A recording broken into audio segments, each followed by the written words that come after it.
সামাজিকতায় আমরা বিভিন্ন শ্রেণীর লোকের সাথে আমরা বসবাস করি। বিভিন্ন সময় তাদের সাথে সময় দিই। কিছু কিছু ব্যক্তিরা আছেন যারা অসামাজিক, অসচেতন, যাদের কোনো সচেতনতা বোধ নেই। সেই সমস্ত ব্যক্তিদের নিয়ে আজকে আমার এই কিছু কথা তাদের উদ্দেশ্যে বলবো। দয়া করে আপনারা কথাগুলো মন দিয়ে শুনবেন। কোন ধরনের ব্যক্তিদের মুখের এবং হাতের কোনো খাবার আপনারা খাবেন না, যা আপনার শরীরের পক্ষে উপকার হতে পারে।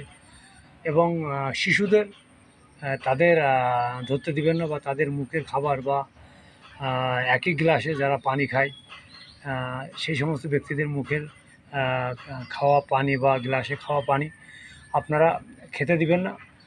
যেমন মনে করেন, কিছু কিছু পুরুষ মহিলা আছে,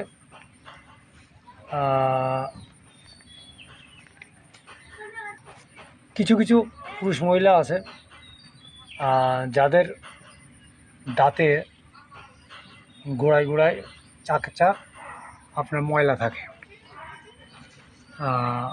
সেই ময়লাগুলো তারা সহজে পরিষ্কার করে না, এবং তাদের সাথে কথা বলতে গেলে বিভিন্ন ধরনের বিশ্রী দুর্গন্ধ বের হয়।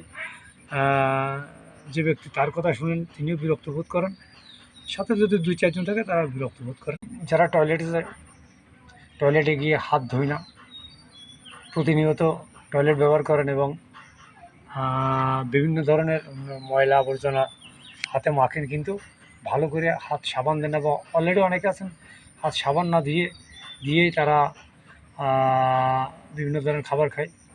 ওই সমস্ত ব্যক্তিদের পাত্রের খাবার, ওই সমস্ত ব্যক্তিদের সাথে একসাথে বসে খাবার, এগুলো আপনারা খাবেন না। যারা টয়লেটে যায় তাদের হাতে ভাইরাস থাকে, ময়লা থাকে, এটা আপনারা খেয়াল রাখবেন। যে সমস্ত ব্যক্তিদের দাঁতের ফাঁকে ময়লা থাকে, অনেক ক্ষেত্রে দেখা যায় তারা কাঠি দিয়ে দাঁতের ভিতরে খোঁচাতে থাকে এবং আঙ্গুল দিয়ে সেই ময়লাগুলো নিয়ে তারা নাকে গন্ধ নেয়। এক ধরনের বিশ্রী ধরনের বদভ্যাস।